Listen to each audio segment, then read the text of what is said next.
Class 12 को board exam नजिकै सँगसँगै धेरै विद्यार्थी भाइ बहिनीहरूलाई पास मार्क्स ल्याउने गाह्रो भइरहेको छ भने यो भिडियो तपाईँहरूका लागि। अब तपाईँहरूले हार्डर भन्दा पनि स्मार्टर वर्क गर्ने बेला आइसक्यो। त्यही भएर म तपाईँहरूलाई आज 3टा तरिका भन्न जाँदैछु जसले चाहिँ तपाईँहरूको मार्क्स इम्प्रुभ गर्नमा हेल्प गर्छ। Number 1 80-20 rule.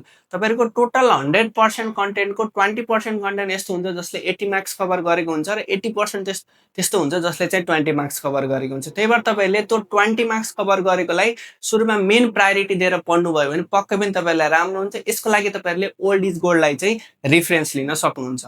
Number 2 Pomodoro technique. यो एकदम साइन्टिफिक रिसर्चद्वारा गरिएको टेक्निक हो।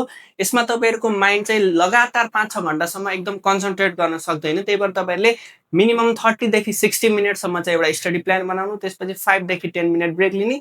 यसरी कन्टिन्यू गरेर पढ्नुभयो भने तपाईँहरू कन्सन्ट्रेट भएर पढ्न सक्नुहुन्छ। पढेको कुरा धेरै समयसम्म याद हुन्छ। नम्बर 3 युज अफ एआई है।